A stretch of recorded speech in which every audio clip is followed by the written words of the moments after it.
broadcast. Stop broadcasting. How on air is live. Okay, let me hit the Woohoo! record button. This is Hey trouble. everybody, it's Bob at the Crazy Geek TV Talk Studios, and we've got the, I think this is the third show for the Continuum debacle, and we've got a heck of a panel today. We've got actually 5 people on this broadcast, so it's going to be a long show. It's going to be a fun show, and to get it started, I'm just going to throw it over to my salubrious co-host, Jay Dean, looking a little... Hi, everybody, and welcome. More Continuum. Yay! I can't believe we're like 3/4 away through this season, and there is still things unfolding and unwinding and directions that they're traveling in, and I wonder if they're ever going to be able to answer any of the numerous questions I have. It's crazy. It's really great. It's really exciting, and it's a Sunday afternoon, and I hope everybody's enjoying themselves. Make a cocktail, have a coffee, enjoy. Let's get started. The shows that we're going to be starting to talk about today is Episode 7, Waning Minutes, Episode 8, So Do Our Minutes Hasten, and Episode 9, Minute of Silence. Yeah, exactly. And of course, all our fabulous guests here. Stephanie's back. Thank you, Stephanie, for always being here and always questioning everything the way I do as well. We talked after last one for about almost 2 hours. It was crazy. About the things that we didn't get to talk about on the last recording. Thank you, Ken, for coming out. He caught up just recently. Just finally caught up into the flow, and he's as hooked as we are, which is really great to hear. And Tony, welcome as well, and thanks for coming on board today. Thanks for having me. Hey guys, so I'm going to really be pushing this. I'll probably be hitting Jadine with a stick, telling me shut up. Okay, that's enough. Only one answer. Only one answer. Okay. Not I'm going to five. try to be good and let the 3 guests really get into it. Sure. Again, because I've been a really busy cat, and I'll just throw in from time to time. I'll be a quiet little mouse. I swear. Oh, yeah. Heard that one before. Yeah, right. So to get started, let's ask Jadine a question, just to get him warmed up. Show number 7, best scene. Which one was it? For me, I actually am going to go very general. I love the entire episode. Mm-hmm. I am so glad that they spent an entire episode back into the future, into a time before, just when Kira is getting together, just before all the story started, just before everything, reintroducing characters that we haven't seen, like her husband Greg, reintroducing older Alec again, introducing us to Jabrowski. Am I saying that right? Jabrowski. Gotta have an accent, man. Yeah, he is amazing. I love him. He's like Kellogg too. If I can't have Kellogg, I'll take him. Just the whole episode for me. I love that. It just with 2 bookends of our present here and bookending what we discovered from last episode 6, Who Killed Kira. This was a great episode to time out and reset. The whole thing was fantastic. All right, cool. It did. I must admit, it did feel like one long scene. And when I was going through it, I was saying, geez, is it this part? Is it this part? Where is my favorite scene? So with that, I'm going to throw it over to Stephanie.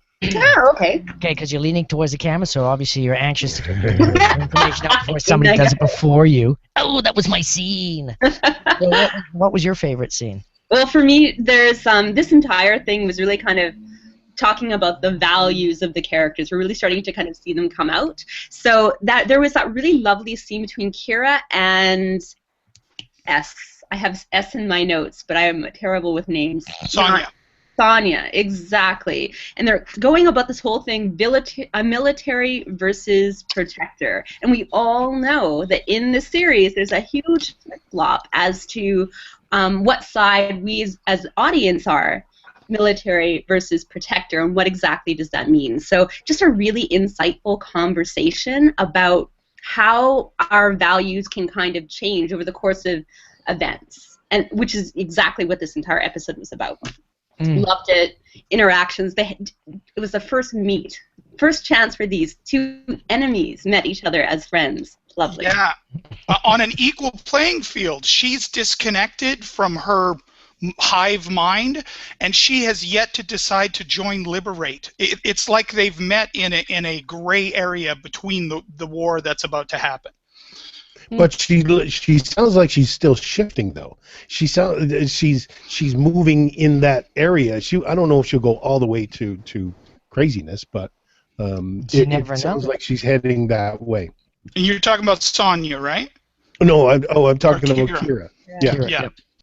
Well, it's the seed. Well, I don't know. It's supporting the seeds. Maybe the backstory a little bit more but for sure that there's something going on. And you know, for the episode 8 and 9, it moves forward a little bit more. But staying with show 7, Tony, what do you got to say? What was your favorite scene? It was her first taste of the blue pill. Ooh. Nicely done, and he comes up with a nice one. Ken. Well, I really like the way they put what's his name, Adame, and Sonya together, and you know they just happen to be in the same place, and I like that scene between them where she starts to she's no, I'm not this, I'm not this. Holy crap, maybe I am. And but the one scene that kind of grabbed me was when the actuary first started telling the husband. Oh God! Kira's death. Oh, yeah. and it's just so corporate cold. And how it just nobody told you? Oh gee. Okay, then should I continue? No, you should shoot yourself in the head, you goof. I thought that was a very telling scene, and it was right at the beginning too.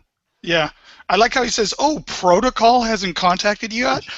How warm is that word, protocol? Yeah. Oh, yay, protocol's here. Oh, that's never good. Yeah. No, that's never good. Oh crap! Protocol wants me. Yeah, I'm just an actuary, guys. I just do the math. Assess. I'm a numbers guy.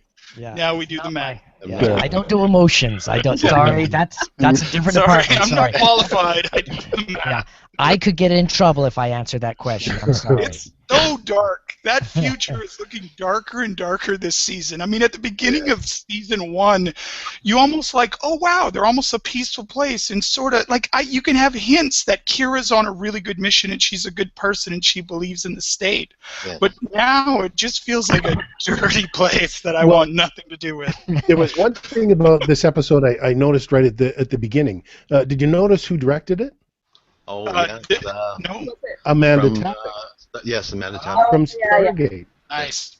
And I okay, well she brings a whole new sort of look at this because she's been playing in this realm for quite a while now.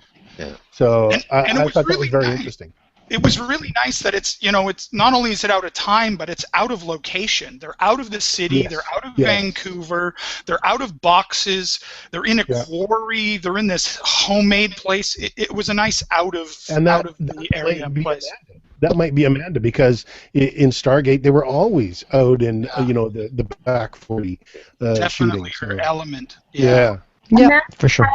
Has directed a couple of the episodes already. So she has. Oh, okay. A couple of the shots when they're actually in the city and they're having great conversations with Kellogg as well. So she's, I think, a reoccurring director. Mm-hmm. Yeah, she directed episodes 6 and 7.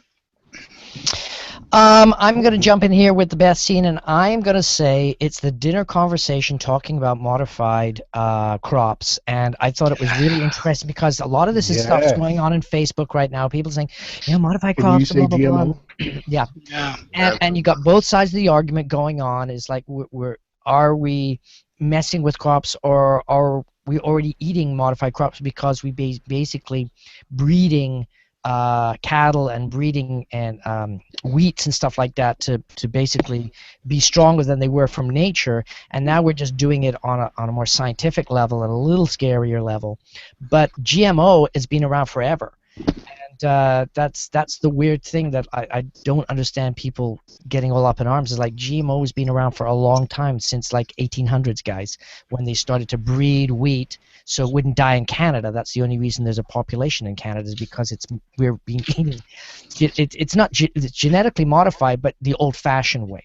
So I thought it was really interesting that they have this discussion, and it was for quite a long time. I mean, it came back 2 or 3 times in that as a theme, not specifically about the GMO, but this ongoing conversation about, for us, this is our morality. This is why we're out here. We're living here on Pender Island with granola and stuff like that. We're outside of Vancouver City, and then being totally messed up at the end of the show. Yeah. Yeah, the Gleaners, which is a great new group that they introduced, and in terms of the future, that's probably the closest I lean out of any of the groups that are out there. Well, the Gleaners have been mentioned before, but they were mentioned in the ghettos. Mm-hmm. They were Gleaners that had left the farm and come to the big city and ended up doing stuff that's a little bit nefarious, and they were considered, the semi-terrorist type of thing. So that's how they were introduced. Considering the end of the episode, that's probably where they had to go. Yeah. I think something more visceral. I think something more visceral was the operation where they removed the implant, and where it's illegal to do that. Yes. Yeah, in episode 9. Oh, that was later? Oh, I'm sorry. Yeah, I know. It all kind of meshes together when you. I saw 3 of them at the same time. Yeah. Gave away the farm. I'm sorry. But I really sort of like the way they're weaving GMOs and the crop companies from now, like Monsanto. Monsanto. Thank you. So did they. But I like the way they're doing that, and it sort of reminds me of a Roddenberry sort of thing, where he's applying things are being applied now that are happening in the future and or in the past, that sort of thing. I really like that whole idea of relating it. Yeah, it is very cool. It's topical, and it's using live political scenarios in the writing. So that means that the writers are really on top of the game. Basically, they're coming to say, "Hey, let's talk about this stuff." Where the topics of the day, like, they're really on the edge of it, which is great, especially when you're applying it to any kind of future. I think that's a really good insight. But they're also the topics that they're choosing are almost a timeless topic, so it doesn't nail it down to this week or this whole month. Conversation for sure. Yeah, it's been a conversation for quite a few years. That's how they're projecting out, like going on that coin. One of the notes I made is the fact that they alluded to Bitcoin. So what would Bitcoin be like in 10, 20, 30 years? How might that be used? Such a now topic that they've imagined themselves into a future of. It's really neat. Yeah, I think Imagine Bitcoin was glad to hear it too. Well, I mean, Bitcoin was mentioned in an earlier episode where somebody was kidnapped, and they actually physically show, oh, it's Bitcoin. Well, 10,000 credits Bitcoin, blah, blah, blah, which I thought was really neat.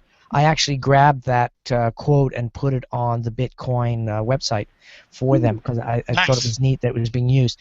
So moving quickly and efficiently on. Did Tony pick his best scene? Yeah, he did. He said the taking the blue pill. I just described it that way. I thought the fake hanging was good because that character, up until that point, or up until the point where he said to Kira that she was sleeping, he seemed to me like a relatively minor, like insignificant in the long-term story, but he's becoming more and more significant. And I think that fake hanging at the end, for me, it was like I believed he was hung, so I started looking for external explanations, and then he basically played Alex. Right. And a great ender to that episode. And the wild card. It's funny, Tony, behind you got a picture of Neo and Agent Smith, I think, or is it 2 Neos? And Chen is really that Agent Smith to Kira. He is the wild card in this whole thing because he's not really part of any group anymore, and he has all his ideas. It's implying a longer story, a longer arc, something else that's beyond what they've only implied when they showed earlier on that tree in terms of how they imagine different realities, that scene. Yeah, I think he has a more significant role in changing the structure of that tree, and he's looking at Kira. too. Yep. And he's a time traveler too, so he's more educated than Catherine is, the leader of the freelancers, because she's really from the present, and Jen has, you know, been to the future and back again, I assume, or was from the future and came back again. But they're also playing him as a loose cannon. Yeah. So it's that unknown element that could just pop out of nowhere. Oh, we need somebody to do this. Hey, let's get Chen to do it. Yeah, he's popping in and out of the place. Yeah, he shows up as somebody. He shows up as, what were these guys originally called? Not disruptors. The Liberate and then the Freelancers. The Freelancers, yeah. He shows up as a member of the Freelancers, which was this group we eventually discover is part of a larger authority of Watchers. And then he turns out to be somebody who's rebelling against Watchers. So there's a whole other degree of conflict that's occurring, of power that's occurring outside the sphere of what they're looking at Alec to play in terms of creating our future. Well, I would say that's a good segue into our next question. So best character development. Tony, what would you say is the best character development, the character that grew the most in this particular episode? I kind of agreed with your note when I got your question. Hints, Edward has a chance to stand for his political ideals. I was thinking that when he was questioning the meaning of life, when he was thinking about how is he going to tell this to his son. Suddenly, all of this wonderful wealth that shows up on him, he's being showered, and realizing that, holy crap, my world has changed. You know, not only in this way, but something more fundamental. Yeah, that you can't quantify by these things. That I have to find a connection with what's left of who I am in this world as is my son. I have to find a way to connect this and bring meaning to it. And he was totally befuddled. And I don't want to give away the farm with his conversation. Did his conversation with old Alec happen later on in that episode? Yeah, it was in that episode. That was Greg when they were.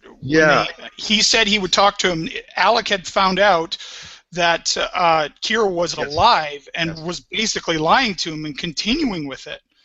And he was acting totally befuddled at the question. He's looking at Edward and going, I really don't understand what you're talking about with this humanity. And to me, that's a complete divergence of where Alec is today. Like they're showing two different Alecs. One of them's going in that direction, and there's this implication that Kira's supposed to decide which one of them is going to survive. Right? Yeah. Which one is the right one for the future? Yes. Yeah, yes. And knowing the show, it's going to tip it on its head. Yeah. It'll be like, oh man, that's the one I liked. Oh no, they were the evil one, which happens a lot on this show. Yeah. Okay.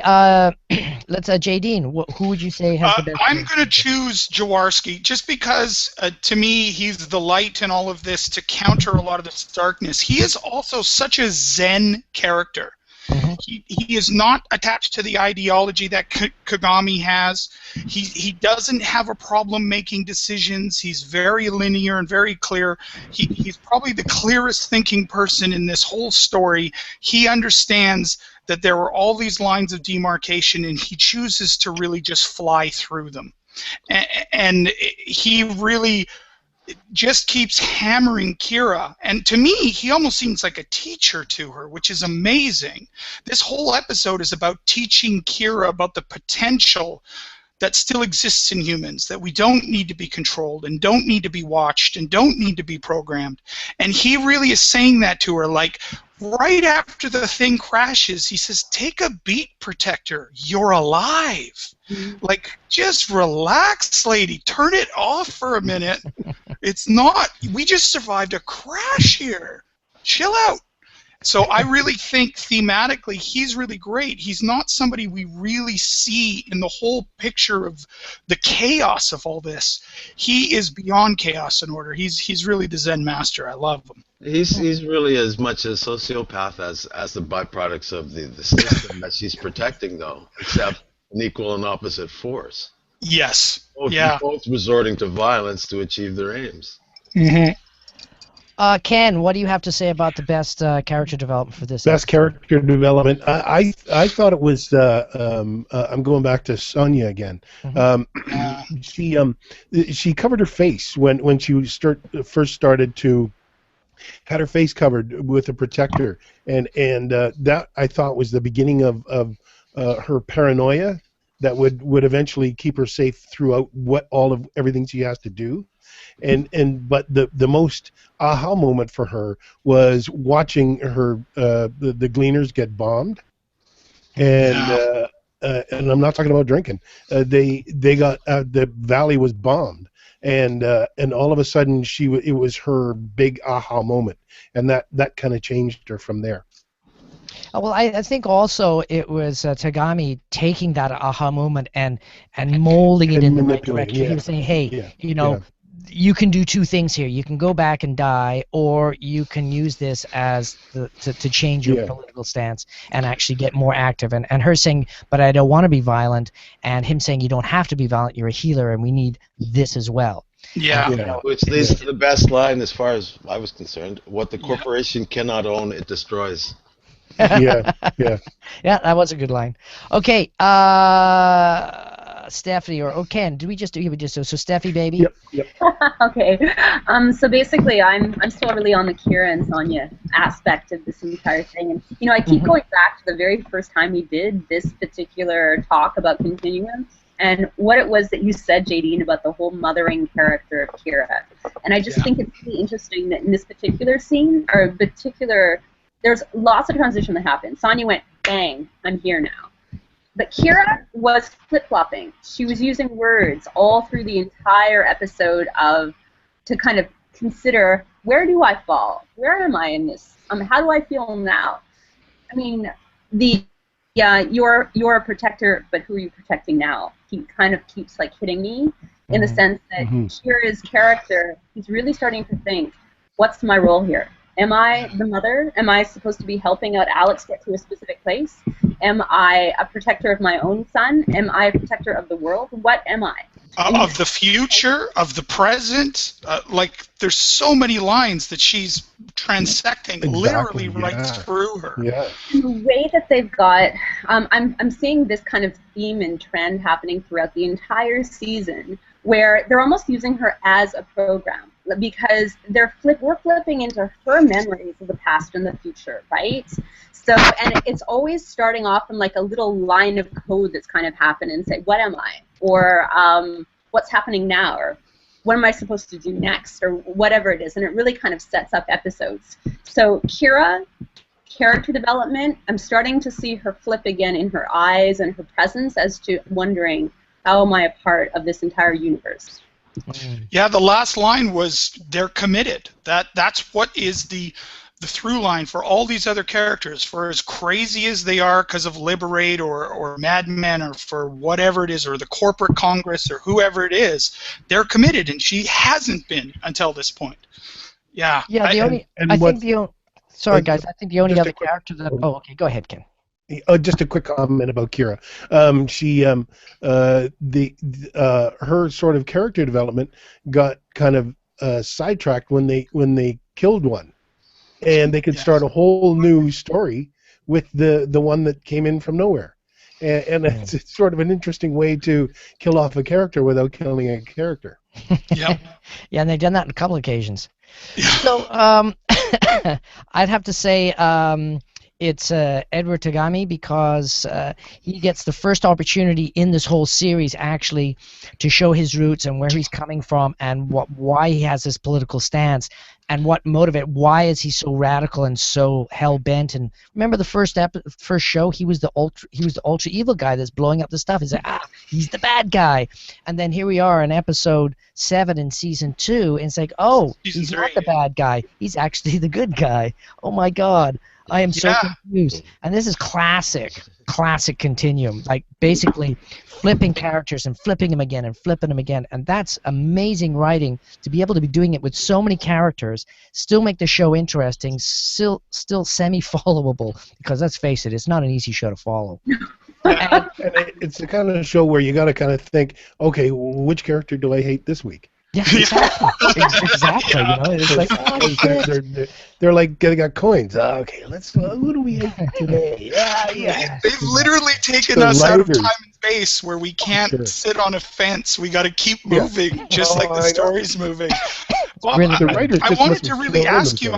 I'm glad you enjoyed that and Kagami, because it's really important to me, because I know in the last the last podcast we did, you didn't like too much police procedural. They took that completely out of this episode and really created a nice story that is, like, even if you didn't know these people, it's such a good little story they told in this one episode. Yeah, well, definitely. I think all three of these shows are completely out of procedural. It's almost like stepping back. It's almost like Da Vinci's Inquest type of procedural, where it's the back office, politics going on. It's a lot of backstory going on right now, and then the way this show's structured, it looks like they do a lot of backstory, and then they flip a bunch of characters, and then they move forward, and then a bunch of action happens, and then it kind of goes a little procedural for 3 to 5 episodes, and then it goes back to, okay, and now we're going to do it again. So you kind of get these waves of change happening. Yeah, it's like the last 3 episodes were about building the framework, and here they're going to set the chess pieces, and then next they're going to blow it all up. And that seems to be the way, like you said, it's a pattern that they've been doing. And then after they blow it up the next season, and there's no word yet on the next season, the numbers are really good on Sci-Fi. They've gone up. And now that Sci-Fi is in sync with Showcase now, it's going really good in terms of numbers. They're getting good numbers across North America. And Showcase doesn't make their decisions until now, whereas in the U.S., if you're watching there, they make their decisions early about picking seasons. Showcase does theirs around May and June, so we usually find out right near the last couple episodes of this season whether it's picked up for the next. It makes it kind of like a cliffhanger in its own right. Yeah, absolutely. So let's move quickly and painfully forward with the best line, and I'm going to jump right over to Tony because Tony kind of let his best line slip earlier on, and I've forgotten what it was. What the corporation cannot own, it destroys. Oh yes, nice one. And right at the end of that show, they got bombed, the Gleaners. Yeah. It was a classic line, and you know what? It's really, I think these last 7, 8, 9 shows really are building up like, oh, we're actually supposed to hate the corporations now. This is, these are the bad guys, because they're going to flip it around, guys. They're going to flip it around. If you find that you are emotionally connected and on the same level as the corporations right now, I do not want to know you. I do not want to be friends with you. Well, I think even more poignantly, it's like the corporation. The corporation in this case specifically represents Alec of the future. He's the one that deliberately gave the order. Yeah, and Bob, you're really right. That Alec of the future is flipped. In that first season, he looked so desperate to try and fix something by getting Kira in there. He looked like he was worried for the present he was in and disappointed in it. This future Alec is just, he's evil. He's bad. Well, it says a lot. I don't think he's evil in that sense. I think what he's been painted into a corner, and his personality is developed. Remember, he's a development character, and he's like a diamond that's been squished, and sometimes he gets these flaws, and are those flaws going to get evolved? Remember, at the first season, I think 3 episodes in, you get to see him in the future as the old man, him trying to correct himself. And this is what this whole show is about, trying to get him back to there. So he's got to go through a lot of stuff to be the old, the smoking man from X-Files. I have a theory. Yeah, but at the same time, at the same time, though, I mean, things are changing in our present. So that would mean that things have changed in with old Alex. So maybe they're relating what's happening now to his attitude and how that's changing. I hate when we do this in the show. Yeah, I want to confirm Bob, about old Alec, because the line he throws out is, no, it's just the burden of an old man, one curse to see 10 steps ahead. And you're right. He is that diamond that's being crushed in this. He is the center of the vortex that is this time shift, this time world. Changing because young Alex keeps doing stuff. It would be really interesting to actually plot out his switches and the things and the actions and the events on his timeline, imaginary timeline, because we get to see Alex in the before Kira came to the picture. We get to see Alex, post Kira, post himself doubled up. Yeah. Things that have happened, the war that's occurred, like the scene with the, will be interesting because something is going to happen in the future, Alec. It's going to but cause which threat and send Akira back. What if the which Alec is he? what if the currently Which deteriorating Alec? What if the currently deteriorating Alec we see in the future is an Alec that was predicted and seen by a younger Alec, who then at that point decided to set the sequence of events in motion, so that he Or is this anticipate from an his Alec that we haven't seen yet? he would Can I get- throw a pickle out there? Maybe the future has two Alex as well. I Is think. Kagami, is Whoa, Kagami that'd be another cool. Alec? Okay, guys. All right. I'm just gonna last.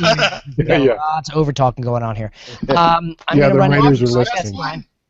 Best line is for me is the truth has a way of getting suppressed, and that's the bedside conversation with Edward Tagami and Sonya, and I thought that was very poignant, and it's very true. I mean, it's to the victors history is written. So absolutely, I thought it was very interesting because a lot of the political statements, the underlying philosophy that's going on, is an ongoing debate in our society right now. And you have kind of like the corporate shills and the people that are very comfortable and they don't want anything to change, and yet they know that their world is kind of a bad thing to be happening. But gosh, it's so comfortable here. I think I'll just keep voting in this direction. I mean, that's just human nature. And then there's different sections of the first world society, and I'm not even talking about second and third world, just what's going on in our first world, how it's being, there is a first, second, or third world in the first world. So the truth has always a way of getting suppressed, and I think that's fascinating because every day that we hear the news, it's a suppressed version of the real news. Yeah. So that's my political rant. I love it. I saw a T-shirt on a site that somebody's selling that says 2077 is 1984. Nice. And yeah, I think that nails it on the head. That's the thing. That's the place that future's heading towards. Steph, what was your favorite line? I had a line that I was going to throw out, but really thinking about it now, it's not more a line. It's more that scene. It's more a picture. It's like that hit point we got when the old Alex saw the apple, the bloody apple. Yeah. And he was like, pause. It was like that pause and then send them in. Like he's going to destroy this now. He's putting this thing down. When really, he's just been called out. He's been called out. I've been doing things. There's a little hypocrisy in this world. I'm the center of it, and someone knows it. And I don't like that. So it's Kagami is literally playing a game with him. And this was his move, and there's two master chess players in this world, and it's Kagame and it's Alec, and we got to see Kagame go, okay, your move, you're going to destroy those people. I know that's how you're going to react. I know that's what's going to happen, and it's only going to empower my vision. I've set it up so you will force people to my side, because you will act as you always do. It's very clever. This episode really has all the frameworks of that.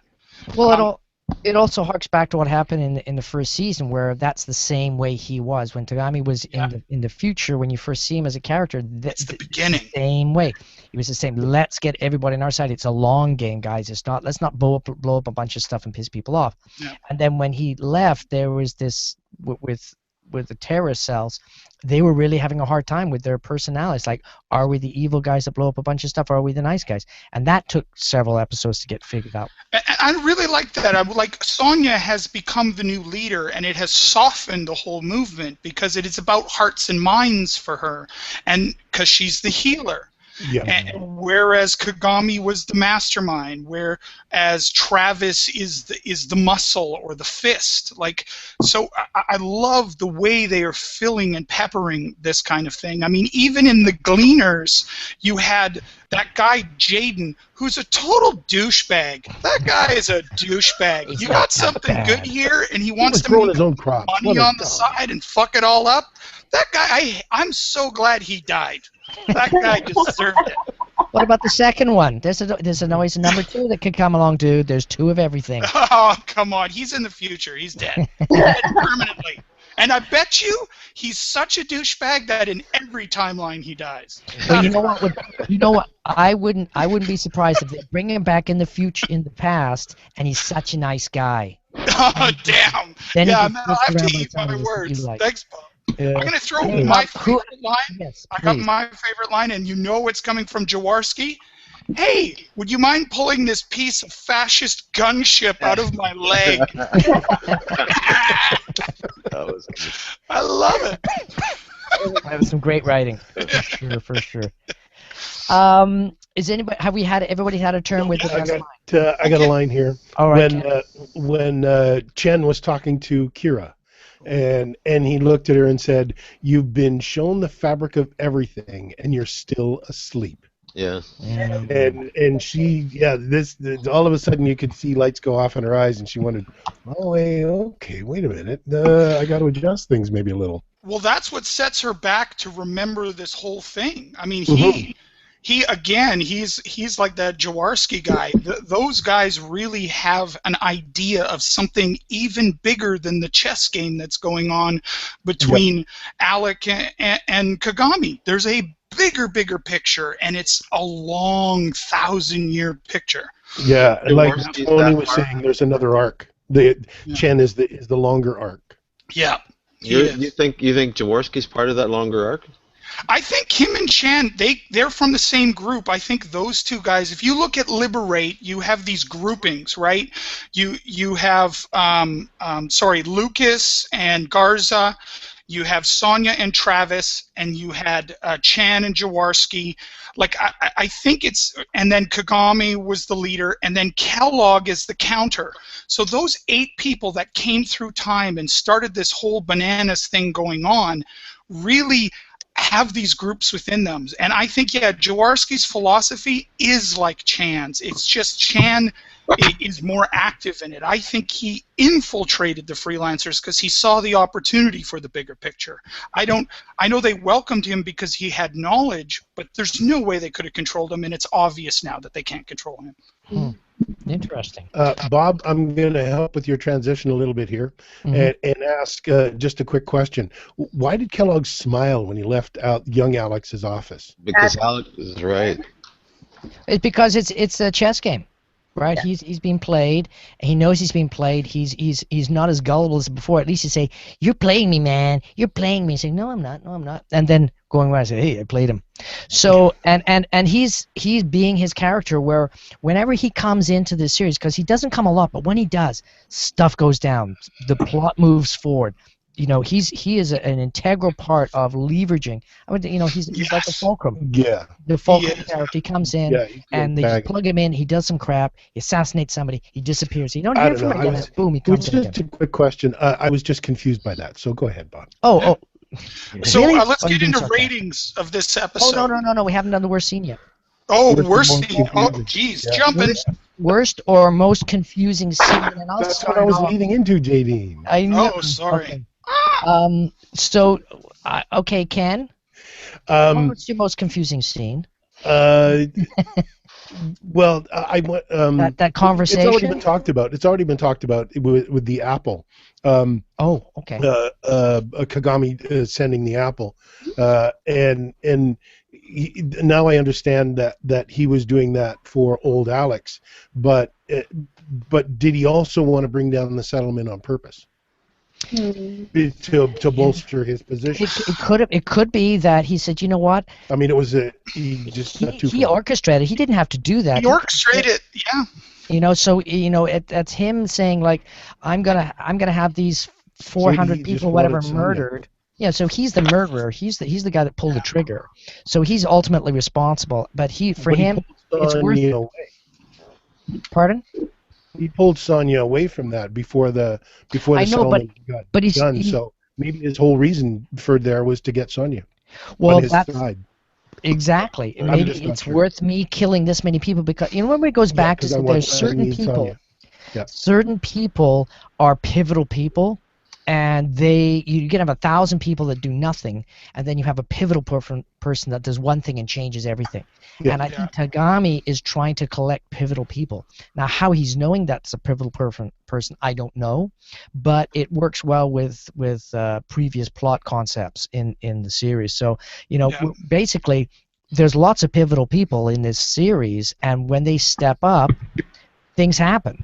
And it makes sense that it happens. And then there's lots of secondary characters that doesn't really matter. Tagami is such a crafty guy. It makes me think, because Sonya had an opportunity to join the super soldier program, and she decided not to take it, and she said she was doing penance.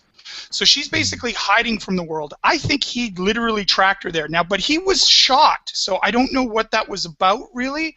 They said they've found him and he was shot, but they didn't really get into it. So he was there long enough to get into her head. Now, whether that was a happenstance and he found that she was a pivotal person, or whether he tracked her there, I tend to think that he had the bigger scope of she was the one who he needed in order to get into that super soldier program. He was sick. He wasn't shot. He convinced her. Oh, sick? Yeah, he had that disease that was communicable. That's why she wore the mask. Pardon me. You're right. Thank you. Yeah, and he was just, it was happenstance that they got together. Those three people meeting, the doctor, Kira, and himself being at the same place at the same time was just a coincidence. A lucky coincidence, but that could be a pivotal spark for the whole series. Yes. Him knowing that the compound was going to be bombed was basically him being 10 steps ahead. Yes. Well, and that's the reason he could foresee it out as quick as he could, because he knew. And, because he was faking the leg thing or had the leg thing. Sonya said, "You're never going to go," and he knew she would, drag him up the hill. Let's get into my most confusing scene. It wasn't that confusing, but it was a bit of a weirdness. When she gets doped up, she's lying there, and he dopes her up again. And we have hang on, Tony. Yeah. Covering the mic with your arm doesn't make it any less noisy. You just hear Hit the the Yeah, you've got a mute button on your. Yes, I do. You can do it. There you go. All right. There you go. Don't do what one guy did, and he muted his camera, and then did this massive burp, thinking he muted his mic. That's a Randall. That was a classic. I remember when you did that, JD. That's all right. Yeah. Yeah. His screen went blank, and then this big burp. Anyways, Kira, basically she gets shot up again to put her to sleep, and then suddenly she wakes up, and then you don't know until later on that maybe an hour has passed or 2 hours passed, and that's where he woke up. But what is the loaded weapon doing lying around? That was like, guys, please. You have this is a farming community. You don't have loaded, pre-cocked weapons lying around in your facilities. That's just crazy. So I thought that was kind of weak as far as plot development. I think what? Go ahead. More basic than that was a doctor giving someone a sufficient amount of sedative to knock them out and being fooled by that. Either she had a way of beating that sedative, or somebody would counteract the effects of that sedative. And that woman that came in afterwards that she held up at crossbow point already came in with the intent of expressing her guilt. So she was already in a position of being someone who could have come in and awoken Kira saying, I don't like what's going on. That would have dealt with that issue without creating this. It's cutting room floor stuff. Cutting room floor stuff for sure. There's one other thing, and it wasn't confusing with me, but I think it's a meta thing that happens out of that scene with the drugs. There's a line that says, where Kagami says to her, and so she's drugged up and she's in a dreamlike high state, and Kagami's like preaching to her. He's like preaching to her, and it's like he's like setting her up or putting like a little, he's like programming her in that minute, and he goes, it's probably about time to push that button. It's this really wispy kind of dreamy thing, and I've started looking for it as we watch episodes. Kira has these scenes where these dreamy kind of things are said to her, like it's this non-reality that's going on. And And I'm just putting it out there for people to kind of look for it. And to me, it's something I've picked up on, and I don't even know if it's there. I may have created it. But this whole nature of reality, and if you watch the webisodes, one of the first webisodes that they did, they talk a little about the nature of reality, that it's just something that we cling to. And so in those states of crossing over, you know, like with drugs or going through a time tunnel, you know, what reality are you in and what is reality? So again, it was all in that same kind of area where there was this confusion about her being on drugs and whether, you know, maybe the nanobots in her can supersede those drugs. I don't know. They talk about it later with oh yes, with the in later episodes when we get into that. Okay. Yeah. So has everybody done the confusing scene? I think we're missing Ken. Did you do the confusing? No, you Yep. did that. You No, I started. did. Yep. Steph. Stephanie. Stephanie. I didn't really have a confusing scene in this one. Nothing terribly memorable. So Yeah, I mean, same with me. it seemed pretty straightforward. Yeah, I'm actually finding, but watching these series like 3 in a row, it gets harder and harder. It's like, ah, damn, you're watching the show and you gotta kind of stop and say, oh, hang on, I got to be taking notes here at the same time. It's very hard to take notes and actually watch the show at the same time. There's so much going on. I got to watch the whole show first. Yes, me too. I have to have the flow first. Yeah. And then I go back and okay, that was done. Yeah, this is that, and that was. I can't make notes during the show because then I end up stopping. Cool. Very, very cool. All right, so let's move on. That only took us 55 minutes to get through the first show. Jesus, guys. No! Yeah, I know. We should be able to show. So here we go. show. Show number 8. JD, what's the title of this one? Our ratings. We should do our Ratings. Oh, ratings. sorry, very bad. Yeah. So I gave it a 4. A quick rating here. Let's go around. Stephanie, what did you give it? 4-1. 4. 4-1. Oh, it's out of 5. Oh, okay. Yeah. What'd you give it, Ken? The 5, that would be like a 4-4. 4-4. Okay. All right. I didn't actually come up with a rating because this is kind of a new system to me, and it's a self-referential one, and I have to think about all the seasons, whether this fits. It was better than, it's getting better. As a show, I think it's just getting better, and I'm happy with that. All right. So I'd say that's a strong 4. I'm a 4.2 out of this block. This was my favorite episode. This is a great halfway point in the series. This, to me, really set the temperature, the tone, and the backstory that I think you really need to have when shit gets confusing. Yeah. So 4.2 for me. And I that love is character. And it is amazing. This is like just the halfway point. And really, literally, you could end the show in 2 more episodes and I'd be totally happy. Whoa. Whew, thank God I got that series out of the way. I can relax again. My brain doesn't have to melt. So let's start off again with show 8, which is what was the minute content on that? What's the title? So do our minutes hasten. Okay, and then the best scene I'm going to say is the bar scene at the end of the episode because that just blows my mind. It was, the bar scene and then what happens right after it is like, oh my God, I can't believe they just killed off 2 major people that were just Yeah, spoilers abound, everybody. Yeah, big time. So what was the best scene? Let's start with Tony. I agree that was the best scene. I think what I liked most about it was its convincingness. It was right up until she got. Should I say this? Yeah, absolutely. Right up until that last bullet entered that victim. Yeah. Believed that she was going to survive. I agree. I'm super sad. Again, this whole episode is about Betty getting back what she lost and some of the decisions that she made because she really cares about right and wrong. That's the decision for her is it right or wrong? It doesn't matter necessarily who I work for. I just want to be on the right side of this. And so she fought really hard in this episode, and I actually realized it the moment they decided to have a drink. They were they realized that Dylan something's going on with that guy, and we'll get into this. That guy either knows the future, is being paid to liberate the bad guy, or I don't know what kind. He's turning into quite a little villain in this one. And the moment where they decide to test him and see what he'll say after bringing him evidence, and they're disappointed, and Betty comes out and says, hey, look, I got the anklet bracelet off. Right in that moment, I was like, oh, they're going to kill Betty.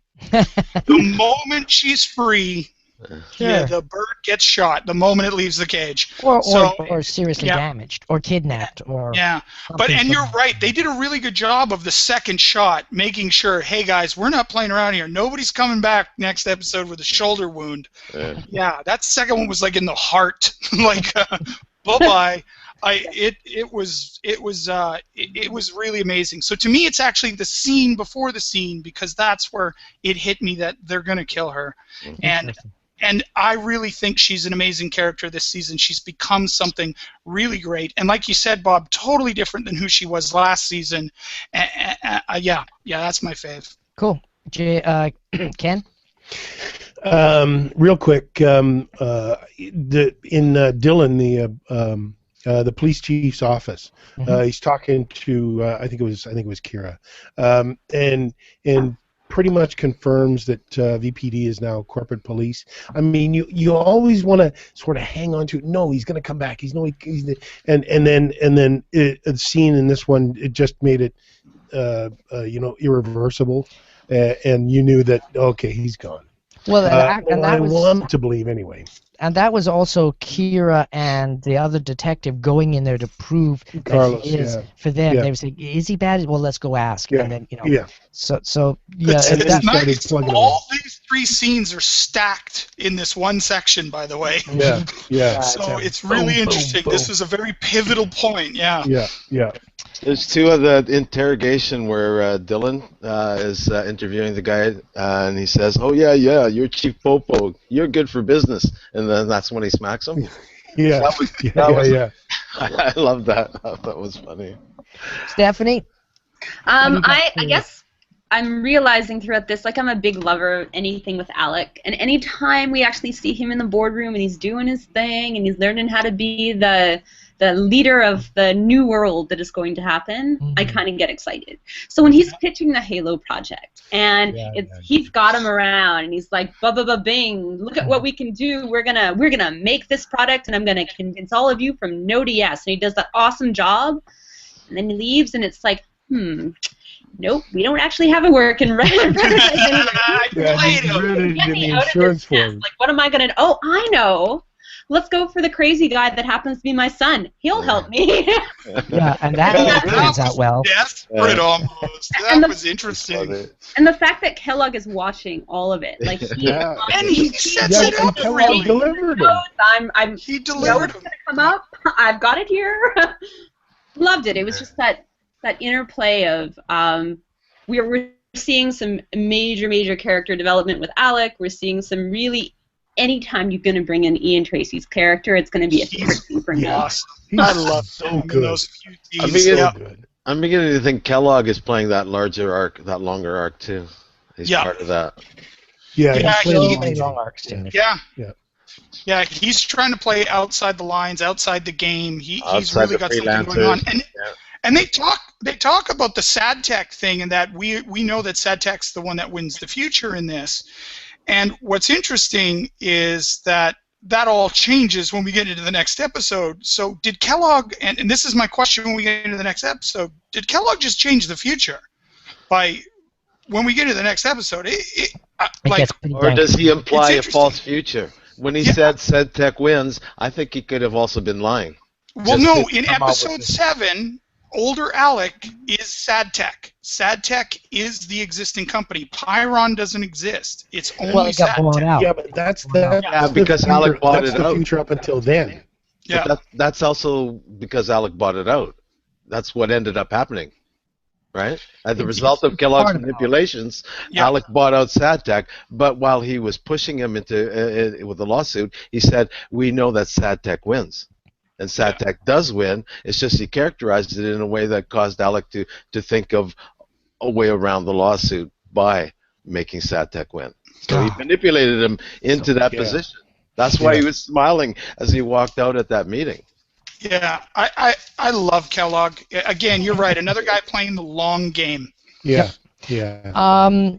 I want to move because we are talking about characters. What's the best character development? I'm going to jump in. I say Betty. She gets this amazing show, and then they kill her off, which is kind of sad. But really, up until the point she's shot, it's like, wow, she, really a lot for her to change and evolve, and you'd be happy for her. And then also Dylan really has an opportunity to come and mold his character in this sequence. And if you like Betty's story, the webisodes, there's 2 webisodes that were done for this episode and the last episode that really, this episode, and I think it's episode 2 or 1, where she meets the greasy lawyer, and it's really, it really says a lot more about her journey and her character. It's really fantastic. She is that's why this episode has so much impact and is so sad for me, because I really did like her. I think she emerged as really a powerful person, especially inside the law,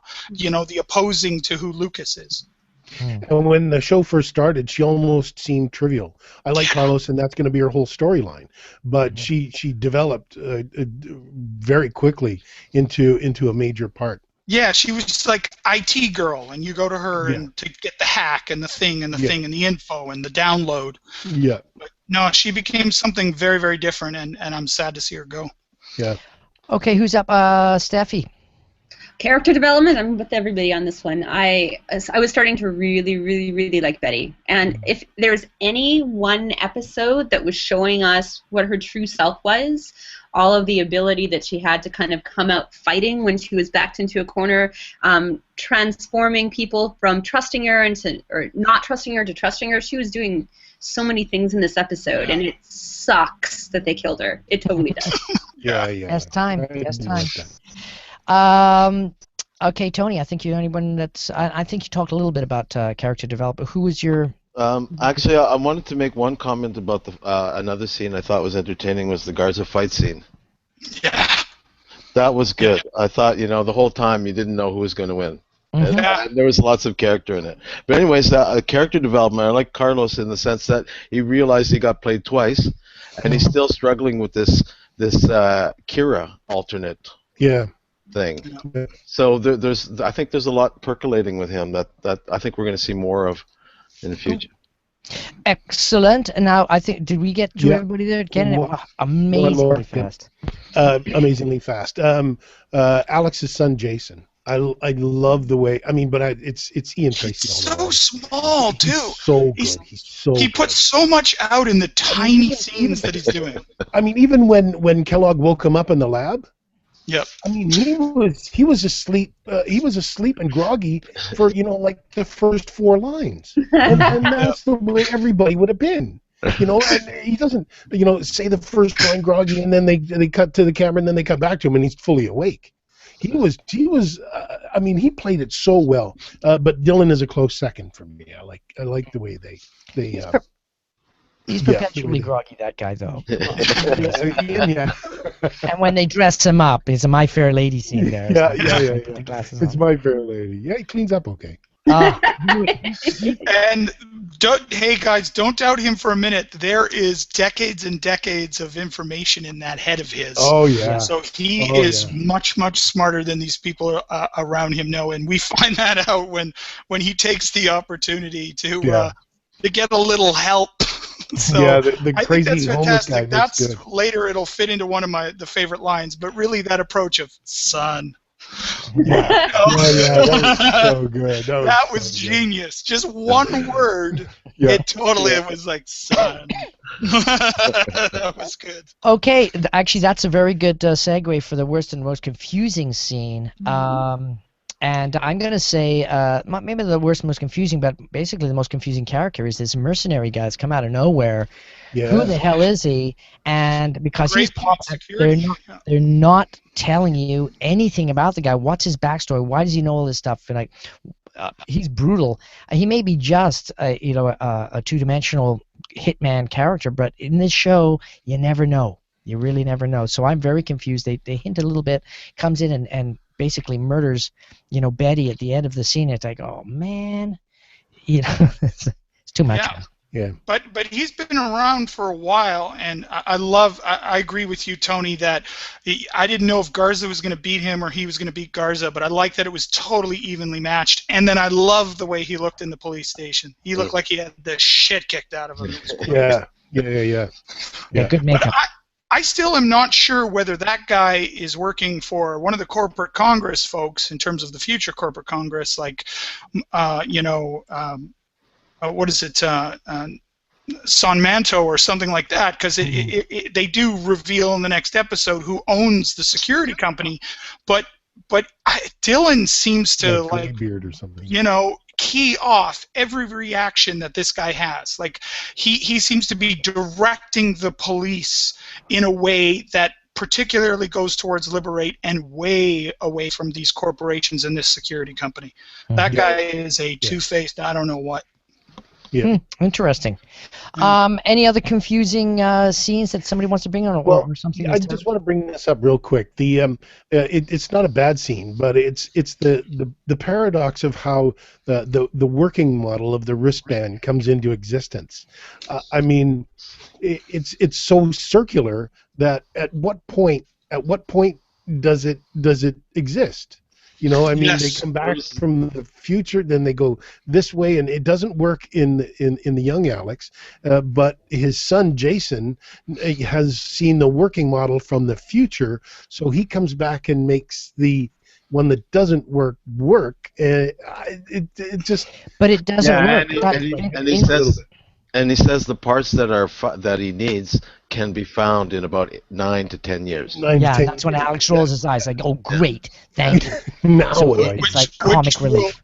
Will set us up to episode 9 at the end when Alex becomes a banana psycho. Anyway. So I want to throw out one thing. It's a kind of confusing concept more than a confusing scene. What the hell is going on with this Theseus Carlos thing?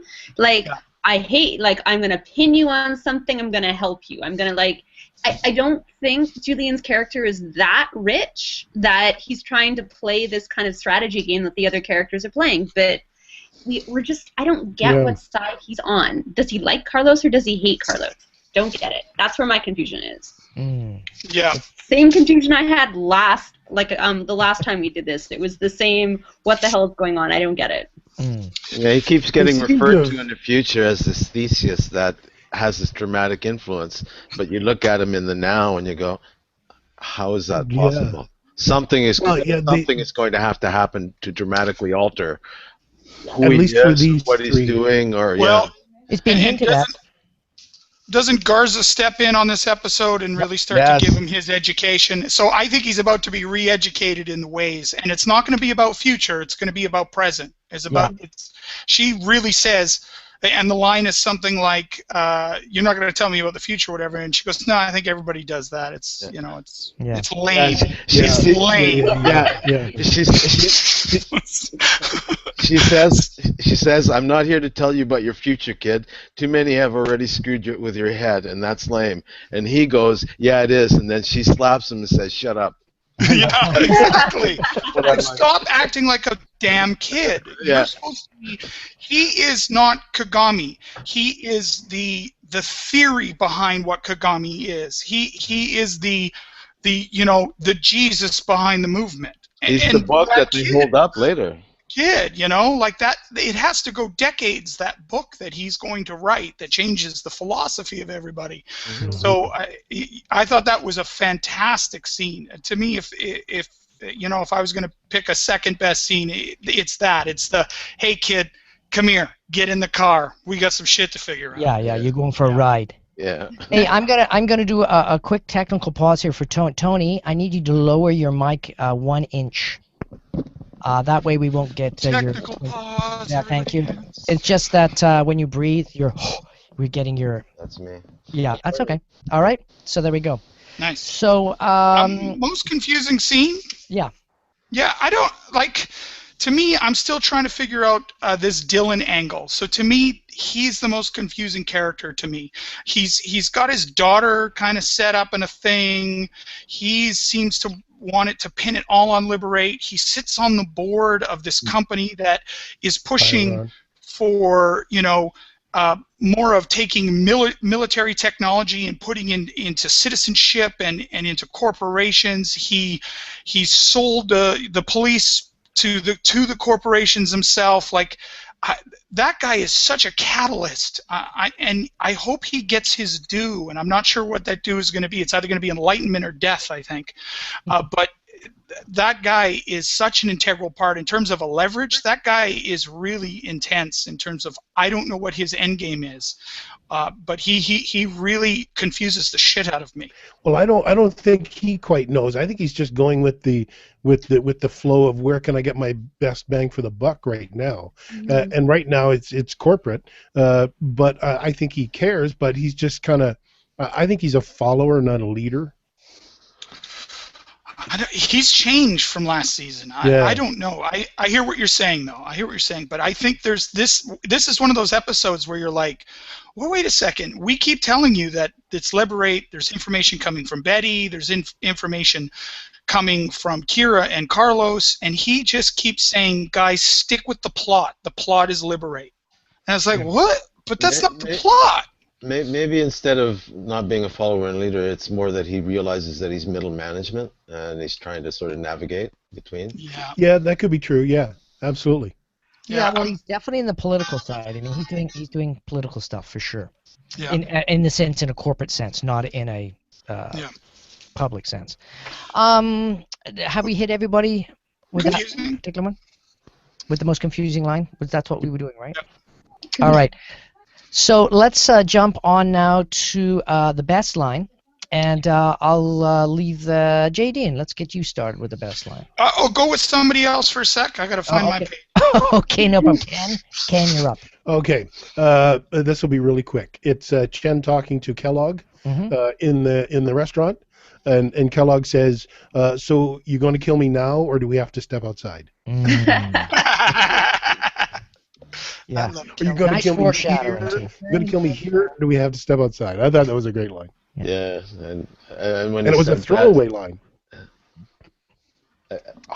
He said something else afterwards. It was that's an interesting way of describing like the balance or something. Like he wasn't there to kill him. And Kellogg thought he was there to kill him, but when he said it was like a debt that needed to be repaid, and Kellogg thought he was talking about, well, that's a strange way to describe you're killing me. Yeah. But after when Kellogg, finally the light goes on and he realizes that Chen's not there to kill him, he turns into the cocky jerk again, and it's just classically Kellogg. You can see that. You can see that light in his eyes. You can totally see the light in his eyes where he's just like, "Oh right, I'm in something else. Let's go." Okay. What you got going then? You're not going to kill me? Cool. Let's do something. Let's go party. Okay, Stephanie. And one other real quick one. When Kellogg holds up the suit and he says, "You're going to want to fit in." That is good. That was good too. Yeah. And then he does an amazing job not. So Stephanie. I was just like watching the episode and forgot to write down favorite lines. It sometimes happens in this thing. You kind of get right into it. And it's like, you do, absolutely. All right, no big deal. We got lots of extra lines here from everybody else. J. Dean, you can have 2 lines if you must. Well, you know what? I'm going to go with one because I'm going to go with cheesiest line. All right. All right, and it's Adele, who I can't say this in any other way than that she is a literal corporate whore. Her bosses asked her to plant all this evidence, and then she slept with Carlos. And after all this, Carlos meets her up at the company, and she says, "It's nice to know guys like you still exist. Yes. You got my number. I mean, you really do. Call me sometime." And I'm like, whoa, what is that? It's terrible. This, my boss has asked me to do something, so I went with it. Like, whoa. It shows how good he is, though. In terms of the term corporate whore, I mean, I work in, television commercials. I understand what a corporate whore is. I don't mean it disparagingly. It gets applied equally to everybody. But, man, she is on the payroll. Like, nice work. Hey, if you can get it. Yeah. And she really got involved in her work too. I mean, See, that's what I'm saying. Put a lot of That work. was- He I mean, was you right really do. I like Yeah. that's bad. That's so bad. Bob? Tony did a line. Okay, for me, it is when Kira hints of switching sides, and she says, "Don't tell me you're switching horses," which I thought was kind of interesting, putting such an old folky type thing into this Yeah. future. It's like, where did that one come from? or was it whores? No, never. Yeah, no. But it was. That's me. It's interesting because in that whole scene, you're saying, "Oh man, this is her evolving. This is amazing." Then she throws that line, and it's like, "Whoa, where did that one come from?" Because for such a serious scene, that's kind of a weird thing to say in a serious scene. Didn't seem serious enough. But anyways, Most confusing. did we do the most confusing? I thought we did that one already. Sorry, my bad. Sorry. No. What? Oh, we have. No, we didn't do the most confusing. Yeah, we did. Yeah, I We think did. All That's right. me. I'm confused right now. All right. And the most confusing episode is J. Dean at 1 hour and 19 We're minutes. doing best lines, and I think we're done. Yeah, that was a terrible line as far as best lines. Okay, overall score, I'm going to give this guy a 4.1. I go 4-0. Interesting. 3-9. Ooh. Ken? That's okay. Yeah. Well, They 4-1. killed Betty. Sorry. I'll do We killed 4-1. Betty. Come on. It's okay. Yeah, It's yeah. not okay. I actually it was a 4 or a 3.9 up until they shot Betty, and I said, wow, that was so good. Yeah. Boom, 2 points right there. Committed. Because I wasn't expecting it, and that last shot where and it was true. It's like, wow, she's gonna be. I just saw the scene. Oh, she's gonna be in the hospital. This whole scene, and oh no, I guess she's not. Okay, Isn't that's the very unexpected? clever. Very, very rare that happens on TV when somebody gets shot and you think something, and then they say, oh no, that's she's over. She's finished. I just want to make one last comment to do with the writers and their sort of political line that they keep walking. They even in this episode they even brought in Exxon and De Beers as part of the corporate Security yada couple. yada. And I thought it was interesting they used De Beers rather than some oil giant or Karma, whatever it is. Yeah. But a cartel is a cartel. Doesn't matter what yeah. you're selling. One and other, I mean, De Beers is one of the worst for sure. Yeah. Tony? one other mention on Betty, her chat room screen name, Meta Harry. Meta Harry. Yeah, that was Yeah. Harry. It's from the past. It's from the past. Yeah. Okay, so moving. Actually, that was Ken, what quite was your quick. We did. rating, Ken? I did say 4.1. Yeah. Yeah, 4.1. Yeah. And Tony, Yeah. you're I'm on the same bell curve, somewhere in the fours, I guess. I don't know. nice. So, All right, Okay, cool. So, yeah, it Alright. looks like a pretty solid 4.1 for that one. So now we're moving swiftly on to show number 9, the number 3. Minute of silence. Now, I wanted to ask you, why did they call it a minute of silence out of the show? Because I Well- watched it and it was like, Well, it's because of Betty. It's because she just died, and the first scene is literally them coming from her funeral. It's saying kind what a of great job they a did. minute of silence. It's a Yeah, it's a for Betty. downtime. It's a Yeah. down spiral. I think this whole But the episode scene is isn't kind down spiral, though. I mean, when you look at that first scene, that's what confused me, because they come in and say, hey, wasn't that a great ceremony? We really did it well, and da-da-da. They're all upbeat about stuff, or angry. I don't know what you watched, Bob. I did not see upbeat. I saw a lot of anger and frustration because right away he confronts Dylan.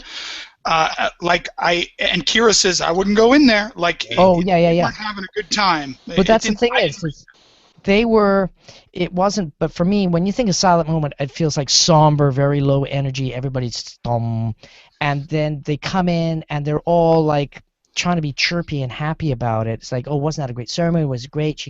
They're trying to justify it in some way.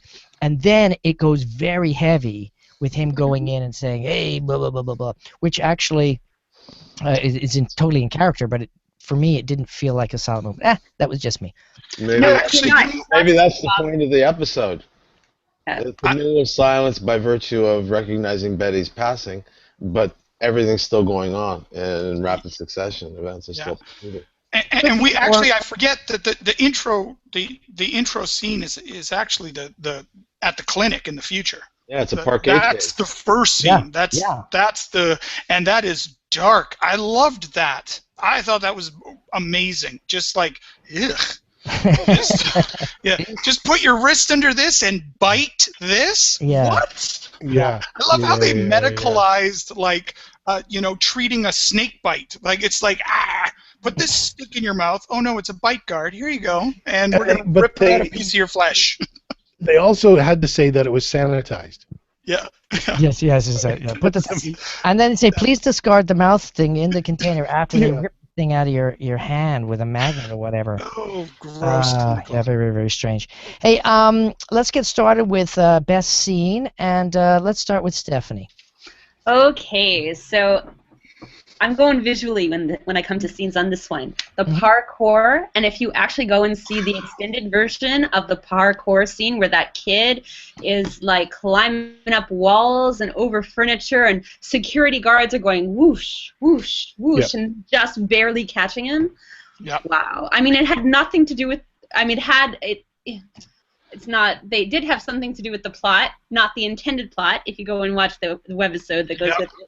But it was just beautiful. It was just choreographed so beautifully. I totally agree with you, and I want to thank you, Steph, for telling me to go online and watch the enhanced versions. Canadians out there, go to the Showcase website. Watch the enhanced version of these shows. They throw up little information. They intercut all the webisodes, so it's like a scene that's intercut to the full story. And they've done, I think they've done about 7 or 8 webisodes now that they intercut. They have little information. They have extended versions. They have behind the scenes for sound, for stunts, for actors talking about characters. It's really an amazing experience you can watch on your laptop or your TV and really follow along. As a second watch, I really enjoy it. It gives you a lot more information. And that parkour scene, I totally agree with you. To me, visually, that was stunning, and the extended version is really fantastic. Yeah, and I would say go to crazytvtalk.com. We'll have those show notes in there. We'll definitely put that in. If you're watching this one live, it'll be a couple of weeks before this is up, but definitely worth checking out crazytvtalk.com for all our show notes because JD does an amazing job. It's almost like an encyclopedia of what's going on in TV right now. So, Ken? I've got to agree with Stephanie, absolutely. The jumping thief chase scene, it's got to be the best foot chase I've ever seen. It was, it's the bullet, the bullet car chase of the run scenes. That guy it was just up and over and around and back and forth, and the choreography is amazing. I had to back up and watch it again. It was just, I got to see that again. It was beautiful. Tony, how about you? I guess I was on the same page with everyone else that liked the parkour chase scene, but I guess to choose another one, I'd go with Alex and the drill. At the end of the scene, that's crazy. Very, very strong scene, and I'm gonna make it a go factor. 1, 2, 3, 4, a 5-factor, and I call him the monkey kid breaking in. The thing I loved about it the most was the Harry Potter invisible cloak. Yeah. Oh yeah. Because in the parkade, once he hit the parkade, the guys ran right on by. Because you don't know what he's doing, and he's got the invisible. He stuffs it in his bag, and what's that? Is that some bulletproof stuff? And then boom, it's an invisible coat. And it's used later on, and I don't know if it's going to appear again and again in this series, or they're just going to use it a little bit. But that's a very curious piece of technology for sure. Yeah. Best character development. Let's start with Ken. I made a note here. The future guy was brought in slowly. John Doe. Oh yeah. Yes. He was the hell out of somebody. Yeah, he was brought in so slowly, and it was so beautifully brought in. You weren't sure. You kind of suspected, but then they kept getting more and more and more, and it seems they're from Future anyway. They always send a relative back. They're related to somebody. They're not just sort of some guy as a father or an uncle. and I was thinking, well, okay, if he is from the future, who is he? And I thought, oh, maybe it's Kira's kid. Oh, well, okay. Well, and she's talking to her because they always get the person talking to the older or the younger sibling or child or something. So I thought, okay, well, maybe it's Kira's kid that she's talking to, and because he recognized that name. Yeah, he does have a family, though. I mean, he's got a wife and it looks like a son or a daughter. I can't remember if it was the son or daughter. That's Kira, guys. That's her dad. Didn't you get that? That's Kira's dad.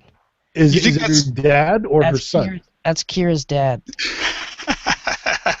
This is interesting. I don't think he's related at all. And the reason I don't is because when he first says her name, he says it with such malice and teeth gritting. I think he's literally there to kill her.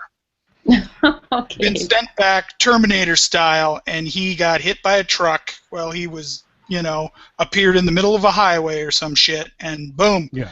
And he's got a mission, and it's to destroy that woman. Well, it could be, but I also think isn't he the same guy that was the lab tech dude? No. There was a confusion about that. It kind of looks like him. It's not him. Okay, good, because they actually really tweeted out about it because a lot of people were like, "Hey, that looks like he's the doctor dude." Nope, it's not him. Well, that's good. Thank God Twitter's around. That's all I can. Yes, but is it in the future? Oh, yeah. Will we be getting tweets from the future? Yeah, exactly. Awesome. Yeah. Oh, it's a different color bird in the future. Come on, you guys know that. So best character development. Who's you? JD, and you can go in. I think it's Alec. I think who we thought was bad Alec is now who we thought was good Alec have switched places. And Alec of the future seems like our Alec of the present now, and that guy Which one? is manipulative, powerful, the one not in the glass box. The present Alec.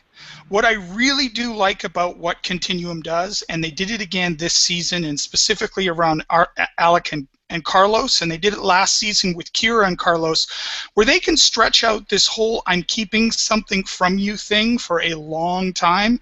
Last season, Kira just said, "Hey, I'm from the future. Here we go." Like I don't want to fuck around with this anymore. I don't want to get caught in the melodrama. I need your help.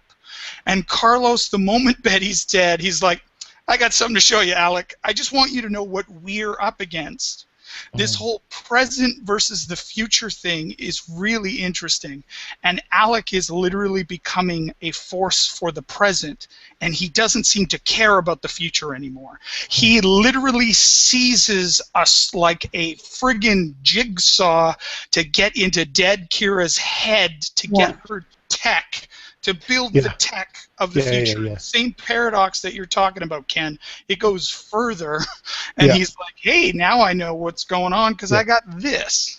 But it's really interesting that once Carlos shared that, Alec is like, "All bets are off. I'm fighting for right now." And I thought it was interesting that the chip that's in the arm, they call it the citizen chip, and it's citizen chip. And it's just a little too close to them. You got to get your citizenship.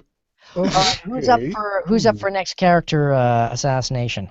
Assassination? Is everybody? Tony, have you had a chance to do character? Oh, Tony's on mute still. I have been thinking Carlos is the one that seems to be the one going through the most development at this point. Kira, the whole show seems to be about her development, so I always sort of put her aside as far as singling her out as the character being developed. Cool. I'll say, and I'm just going to be weird here, I'm going to say Matthew Kellogg, because basically when he basically goes to Alex and says, "Hey, guess what?" Not Alex, damn it. Who's the kid? It's Alex, isn't it? Alec. Yeah, thank you. That shows you. He owns every part, or like a large percentage of 49% of what you make. Yeah. Right, and he goes in there and it's like, boom, boom, boom. Here's some paperwork. See ya, sucker, and boom, just plants his big shit right in his lap, and then drives away. And he's like, yeah, now there's something to deal with. So, and I think that's what motivates him. Like right now, what Alec is he's trying to prove himself as a corporate man, and it's all manhood stuff. And remember, he's a young guy, so he's got lots to prove, and that's why they do the end scene. That's why the end scene is justifiable. He's saying, like, I gotta get here. I brought in my son, and I thought he had the answer, except it's 9 years out of date. Oops.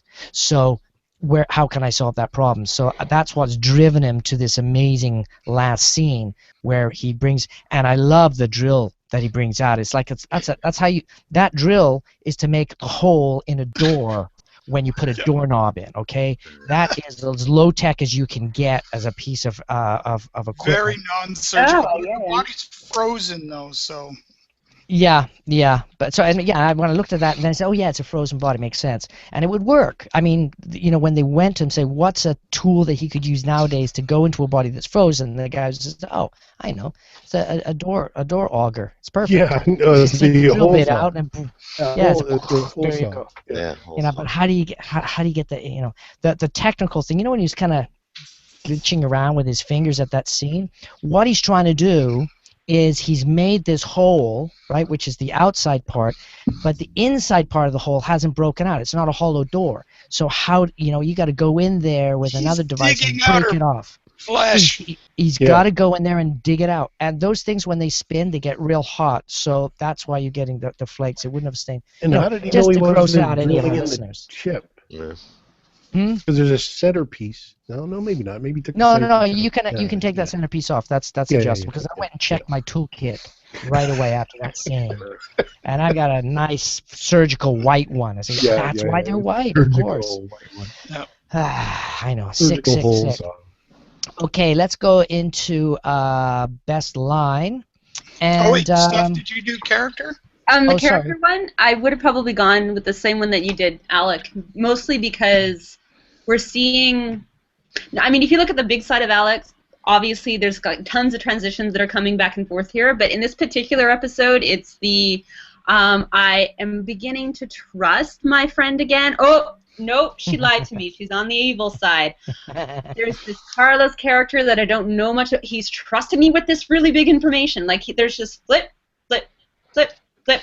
Does it matter? No, I've got tech I have to make. Yeah. So the entire episode is Alec character development, and we know that it's like a ticking clock with him. We don't know what side he's going to fall on right now. And we're seeing that he doesn't know either. So I kind of like it. Yeah. It is clever how the show is. It is. I think that's one of the highlights of the show is the ability of the writers to be flipping these characters so often, and for us to look at it and say, okay, that's justifiable. I'm not getting pissed off because they're just doing it for the sake of doing it. It actually works. I can see the writers in the room going, no, wait, no. What if wait, we can do this. wait.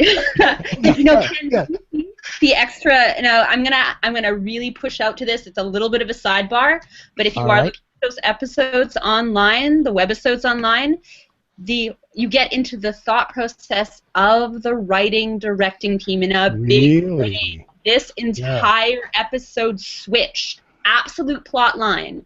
You wouldn't know unless you saw the little web series thing. Oh, okay, good. I'm going to do that then for sure. So the way they laid it out is that there was an A plot, a B plot, and a C plot. The A plot doesn't exist anymore. The parkour kid was part of that A plot. It's the only thing that survived from the A plot. The B plot is the John Doe character, and the C plot is the security company thing. So the B plot became the A plot, and the C plot became the B, and C plot disappeared. So they really did some amazing. They shot all these other scenes about a company that they mention in there, which is like CWT or Tech or some tech company, and they had all these students that created tech, and they shot all these scenes, and they just cut it all out because they loved the John Doe stuff so much, the mystery surrounding that they pushed it all up to be a plot, and they made it work. I can really recognize that there was a separate thing going on there. They are phenomenal writers. They've achieved some amazing things. And this one was directed by Simon Barry himself, the creator of the whole series. So once he shot it, he was like, hey, maybe we'll just change a few things, and he can do that. And they say in the video, they go, normally once a director's done his cut, that's it. We're done. But because he's the creator, he went, how can I make this better? And it's really phenomenal. You see a couple of the scenes, like they went full production on all of it and cut it out. Interesting. Yeah. Okay, so that's it for best scenes, and there were some doozies in there. Yep. So let's move on to we did character development. We're on best line. Best line. Oh, sorry. Yeah, you're right. Best line. So, best line. Let's start with Tony. I'd like to get back to Carlos. You and me and that Kira, we're originals. He says that to Alec. And I've been thinking, Carlos seems to be kind of underplayed, but when I said earlier that the whole series is about Kira, how she's changing as the series progresses, someone who doesn't understand who she is, doesn't have a clue. Her partner throughout all of this is Carlos. Someone who's a rock, who is very clear, even though some of the things he gets into, you sort of wonder what about his judgment, but he's always very clear on who he is as a person.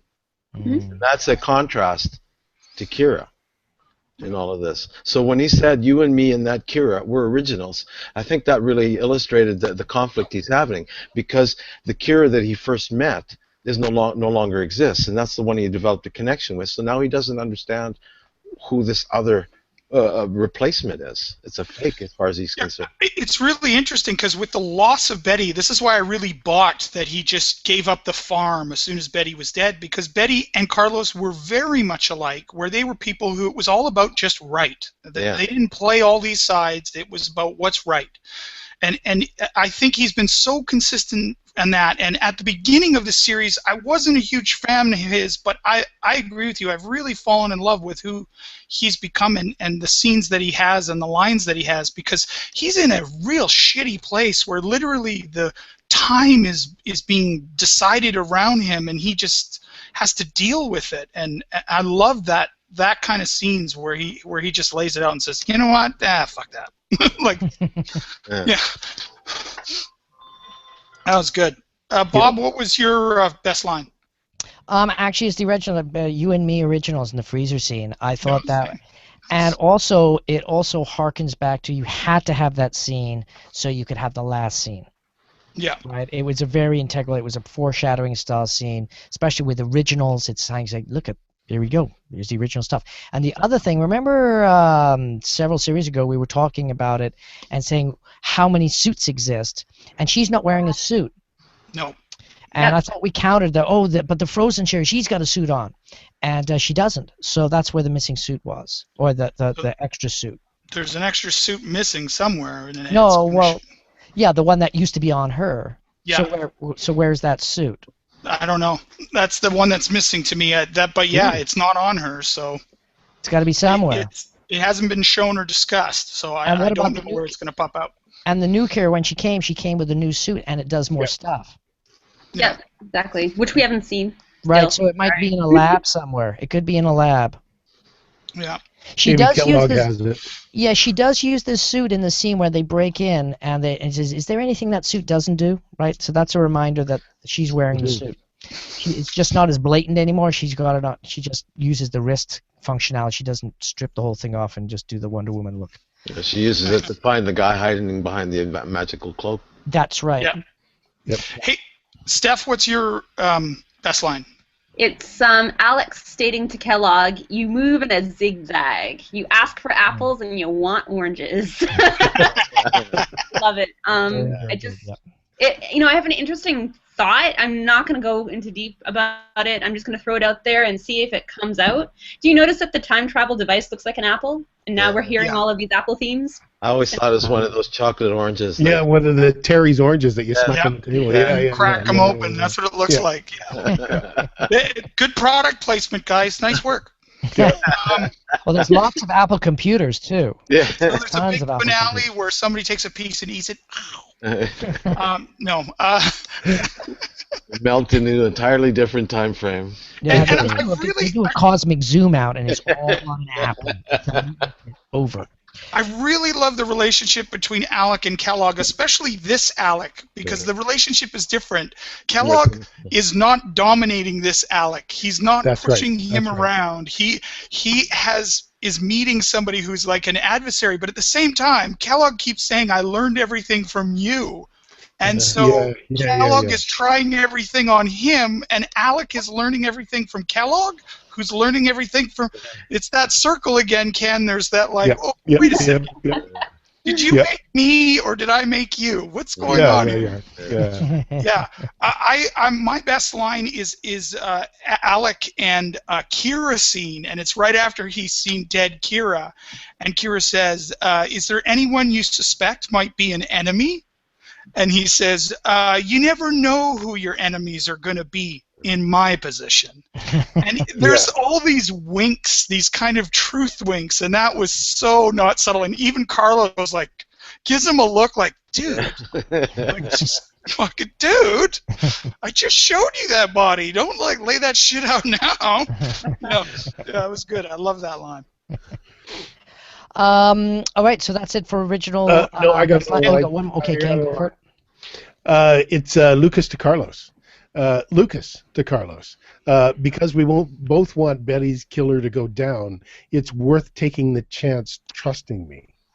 And that just sort of says, oh boy, what's coming on that line? When Carlos and Lucas get together to start doing something about a mercenary guy. Yeah, the enemy of my enemy is my friend. Yeah.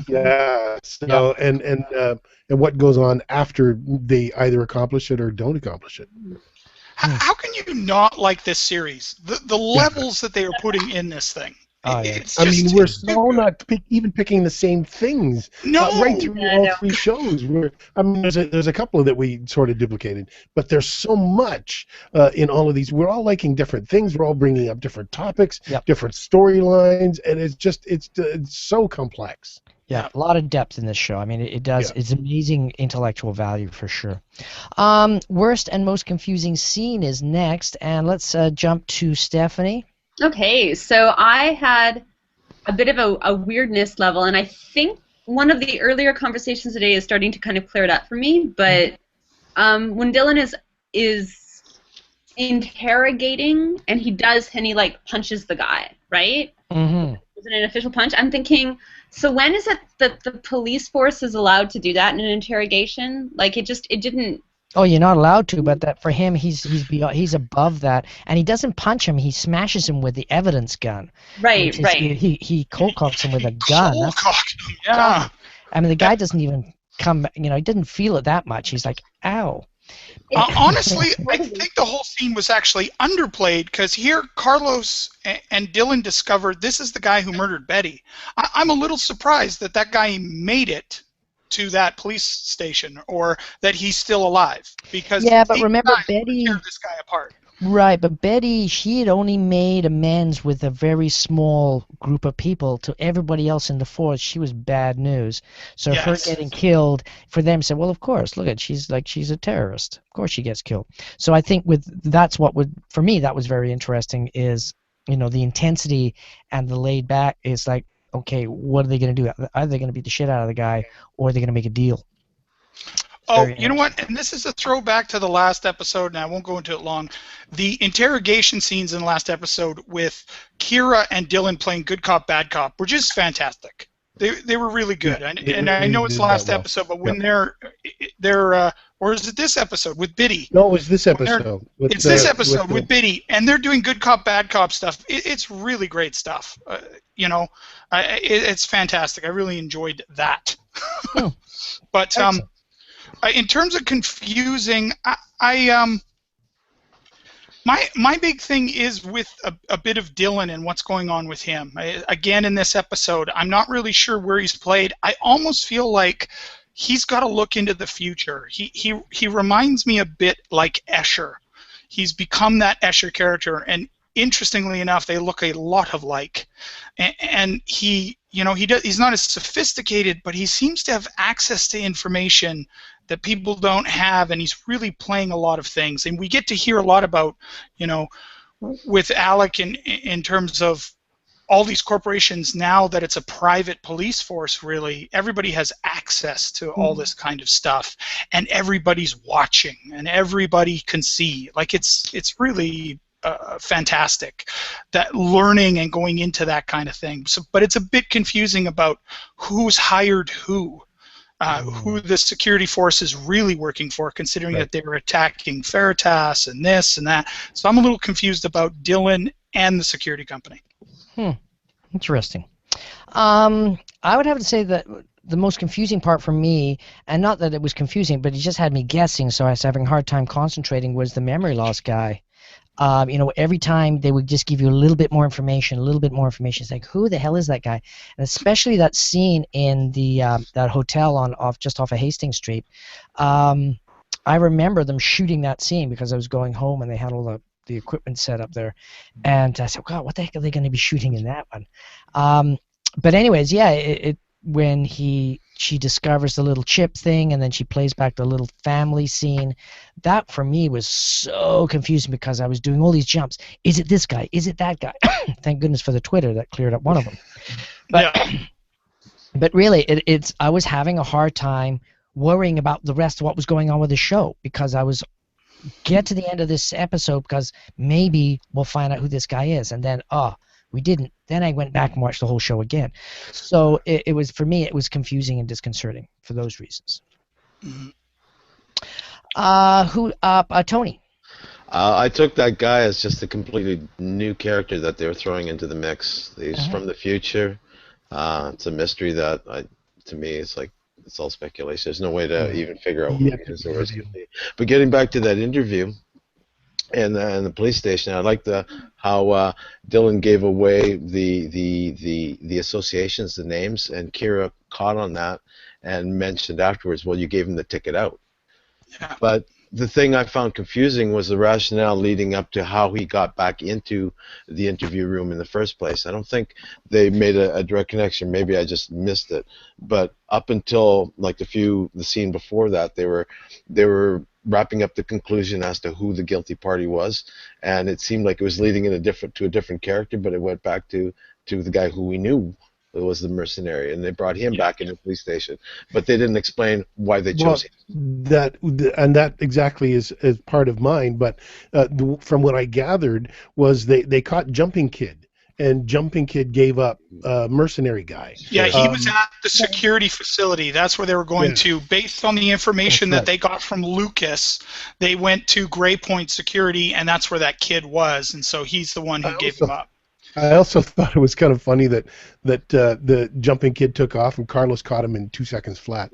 That was awesome. 15 security guards couldn't get a handle on this guy, and Carlos just pushes him into a filing cabinet. But that's what Kira pushed him into that. That was a classic tactic, one person circles around, forces the prey. Yeah.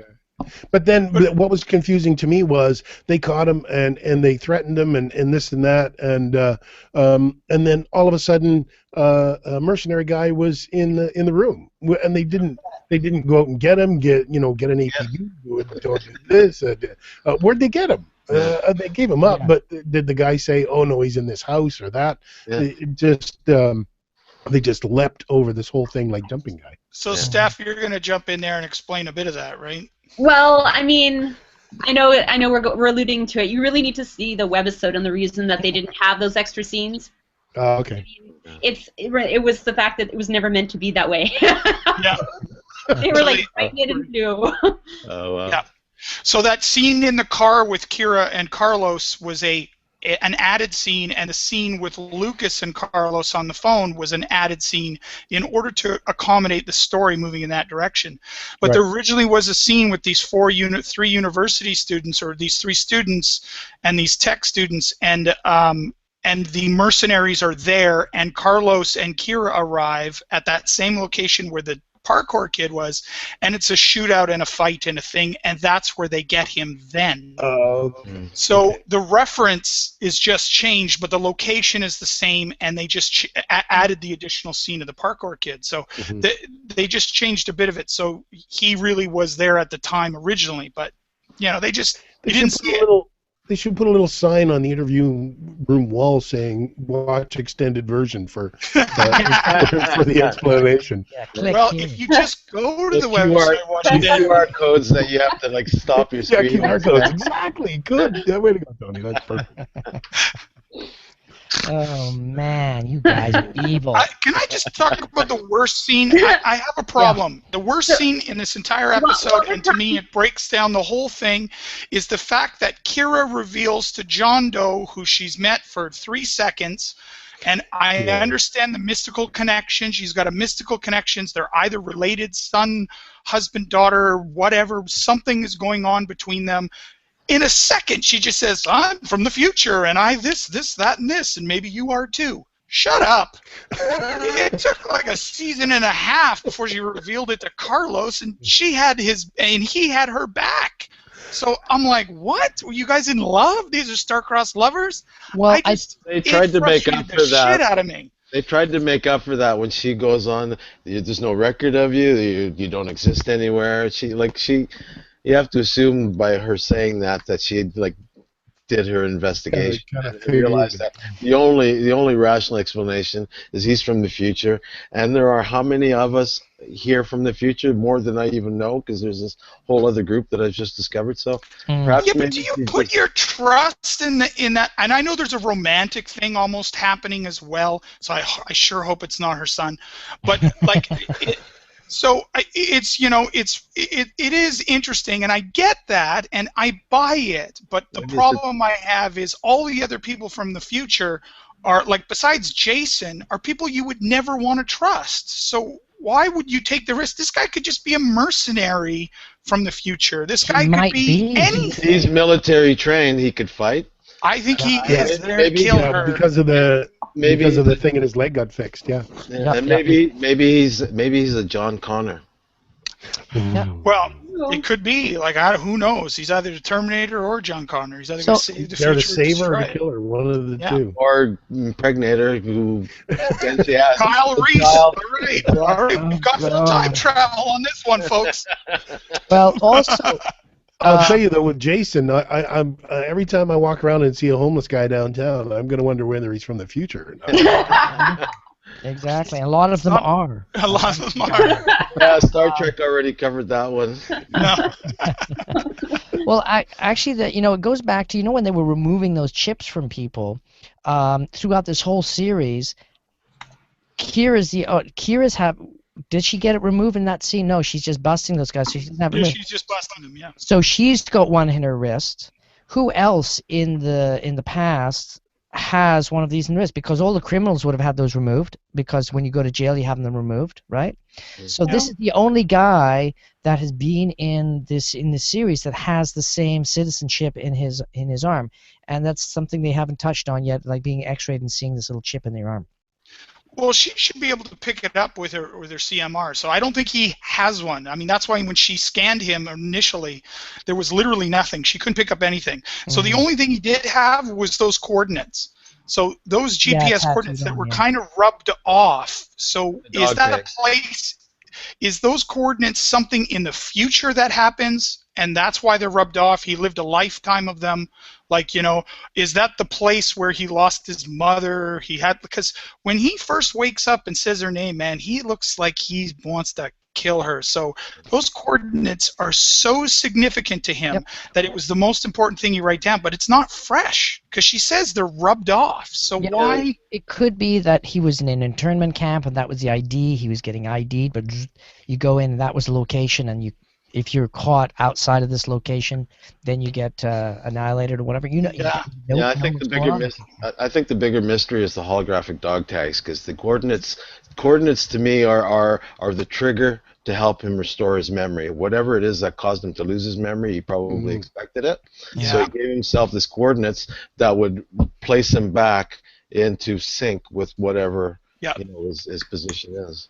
It's weird, except when he sinks back in the past, and that's where he's confused. He says, "I remember this place, but at a different time." Yeah, that's why the dog tags are important. Yeah. Yeah. Also, are those dog tags military spec?